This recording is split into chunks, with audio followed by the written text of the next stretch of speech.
And that was also the weekend that we held hands for the first time, which was like, I don't know, I just, you know, you just get to a point where it's like, okay, we're ready to take this next step. So she's corny, but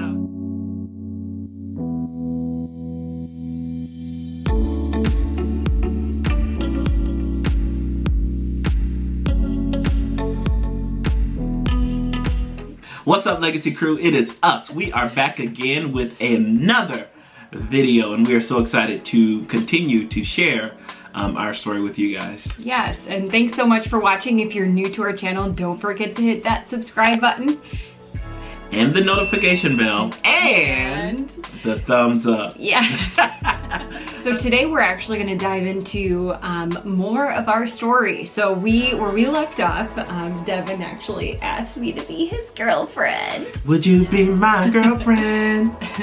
I'll be your shining star.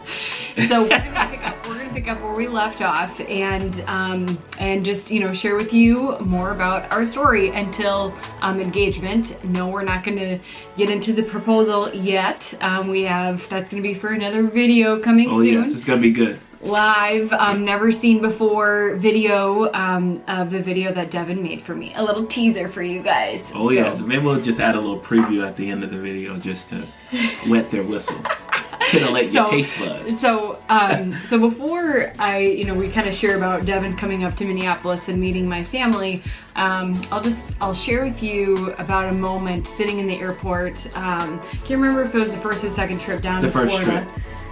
Sitting in the airport before I flew back to Minneapolis, and I was sitting with Devan, and I don't even know how we got on the subject, but he mentions to me how he does not, how he intends to treat me and love me and honor me as I'm not his own, as I am a daughter of the Most High God. And for me, that was, if you want to call, like a mic drop, like legacy moment for me. And I get excited even thinking about that moment, to be able to share with Abs and our future children one day, that literally is the standard that Devan has set for our relationship, and that I hope that, you know, it's going to set a standard for, like, you know, one day when Abs dates, and, you know, if we have any other girls, you know, after Abs. But anyway, like, that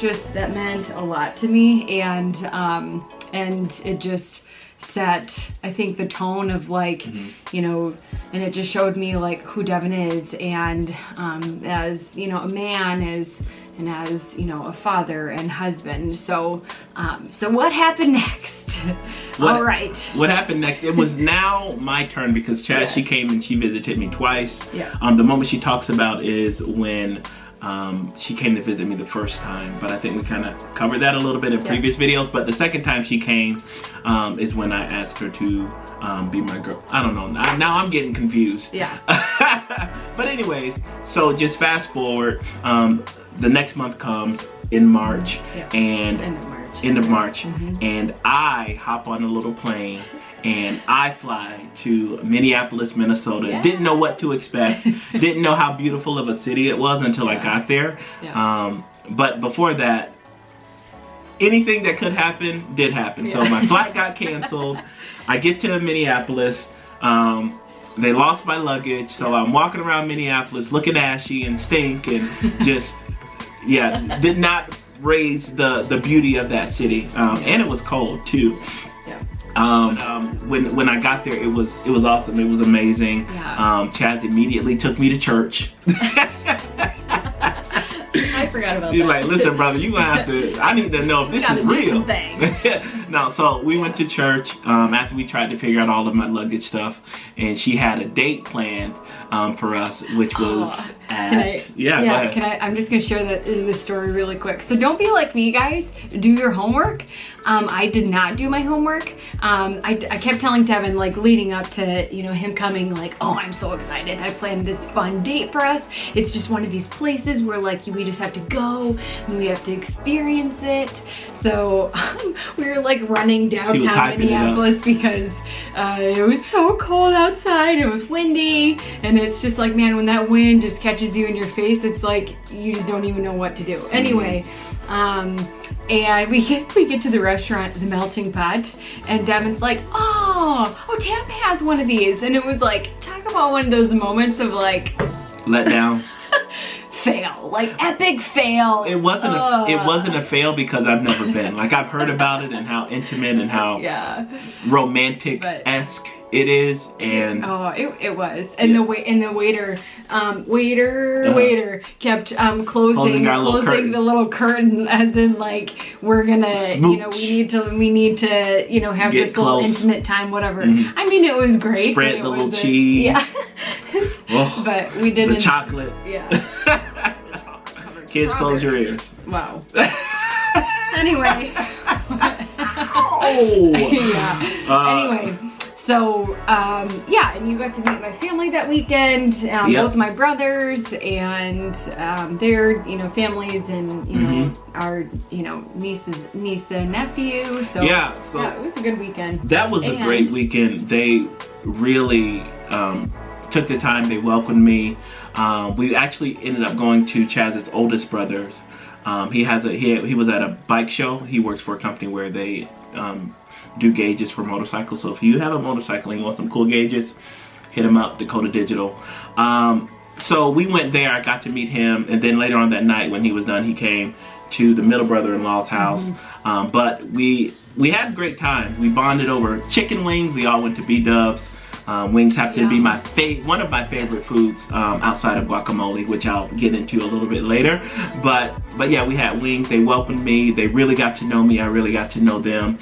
And what I thought was probably going to be like a short, like, get to know you situation, it turned into an all-day thing. And it was really, really cool just to meet them, to talk with them, to get to know them, and they get to know me. And that was also the weekend that we held hands for the first time, which was like, I don't know, I just, you just get to a point where it's like, okay, we're ready to take this next step. So she's corny. I met your friends, your Bible study crew. Come on now, they gotta know. Shout out to TBS. Shout out to your roommates as well. Chaz made a dinner for all of us. That was my very first time having chicken pesto, which was really, really absolutely delectable. And then you forgot? No, I need to make that. Yeah, actually you do. Yeah, it's been a little minute. It's been a minute. And then she made guacamole, which, like, I've never had homemade guacamole before. Chipotle's guacamole is, to me, at that time, was the best guacamole I've ever had. But she made some guacamole, and that was absolutely magically delicious. It was really good. I ate a lot of that, I believe, and then I ate a lot of chicken pesto. But yeah, so I got to meet them. I got to meet her church family, her pastors, and then her black mama, Miss Lily. Shout out to Miss Lily. Yay, she's absolutely amazing. Yes. So fast forward to the next month, Devin came, and I took him home to South Dakota for the first time. I wanted him to see what home was to me, and so as we were driving home, we actually got into a car accident. Some guy named Devin actually ran into the back of us, and as we were driving, Devin was just like in awe of the wind turbine farms that we were driving along. And it's funny because when I was down in Florida, I'd never been, to a sunny tropical place, whatever. And I was the one that was looking out the window. Oh my gosh, look at these palm trees. Yeah. They're just so beautiful. Look at all these lizards. How how just different worlds that we come from. But yeah, it was a great weekend home, and he got to see World's Only Corn Palace. We're gonna do like a South Dakota video, so if you don't know what the Corn Palace is, just wait a minute. We're gonna show you. It's really not that interesting, trust me. We're gonna show you what's this Corn Palace about anyway. So you guys just wait. Fast forward from that. We don't want to see the Corn Palace, but no. So while I was here during that trip, I did have an interview lined up because my plan was, because we've already decided to that I wanted to move here. I began to apply. We just believe God. Yeah. Like, we really, I think it was after your first trip here that you know, we just started like praying and believing God for an opportunity, like whatever that looked like for employment, you know, for Devan. Yeah. So and then we prayed the very next day, an opportunity presented itself, and that was with Target Corp. I applied. I talked to one of her friends or former co-workers that worked there. She was just giving me a lot of insight on the role and what I'll be getting myself into. So I applied. Didn't hear anything back. So it comes around the time that we're going back, and this time we're going to South Dakota. So I was calling, I was applying, I was trying to secure an interview while I was here during my stay, because I came on a Thursday again, I believe. Was it no, it was a Friday. No, I don't know. Yeah, it was, because your parents, they would have worked the next day. Yeah, I came on a Friday. Well, we got here to South Dakota on a Friday, and then Saturday we spent time. Sunday we drove back, and then Monday I had interviews. So I was interviewing with US Bank, and that didn't come to anything. So Chaz was like, hey, I really believe that Target is for you. And I'm like doubting. I'm like, no, Target would have called me back, whatever. So we're praying, we're believing, and we know that Target's the place. It just hasn't like materialized, it hadn't manifested yet.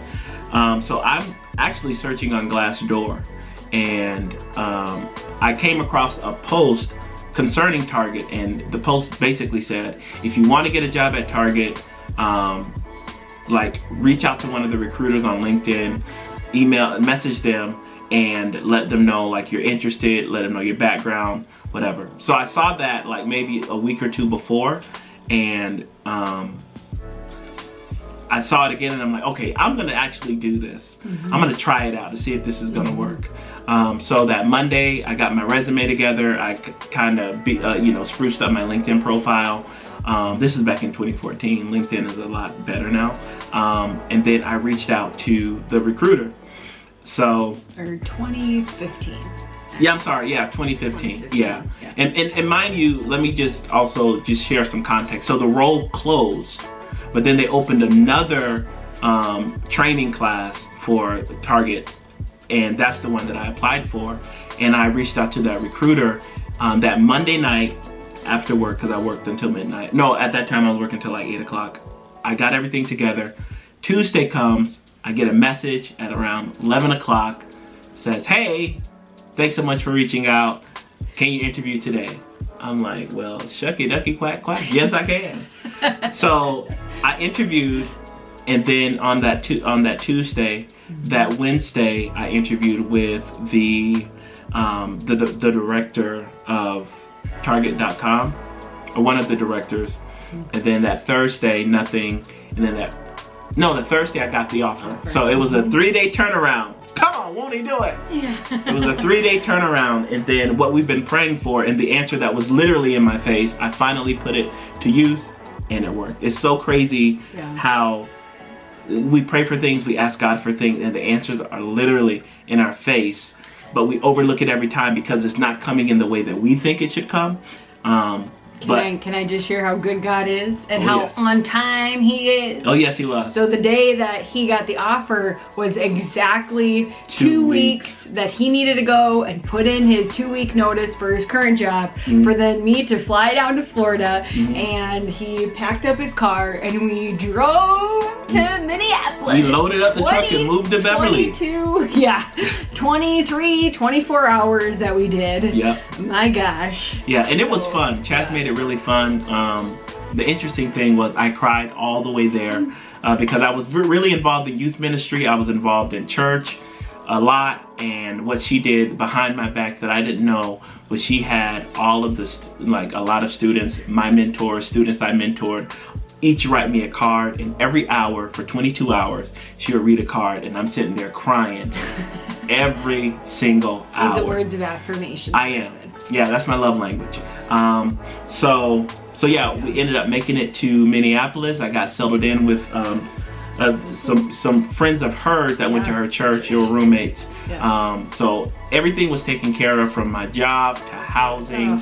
And then it really, I got goosebumps thinking about it. we really, God is just so good. yeah, Like, seriously. awesome. And that was honestly like, yeah, our first time of being in the same city, and we were able to, you know, date for the next 4 months until we got engaged. So yeah, it was just I didn't know that, or I didn't think that, you know, I wasn't anticipating anything bad to happen or for us to like backslide, but it was just good to be finally in the same city. So yeah, that's a little bit of our dating story. Yeah, from Florida to Minneapolis. That's our story.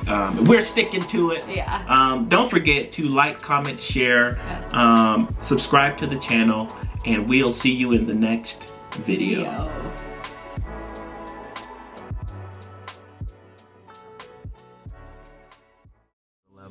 And I appreciate that you challenge me in my faith in so many different ways. I thank you that you allow me to lead you, and that you trust me to lead you. I'm grateful for God as well, that he actually trusts me with somebody like you, Chastity. You know, the Bible, it says that, you know, a man that finds a wife, he finds a good thing, and he obtains favor from the Lord. You have certainly exceeded my expectations when it comes to me thinking about a wife. I remember even Regina saying that I suffered a lot in my previous relationships, but the woman that I'm gonna meet her, number one, when I'm ready. But the love that she has for me is gonna far outweigh the suffering that I experienced. Chastity Joe, there is absolutely nobody else that I would want to spend the rest of my life with.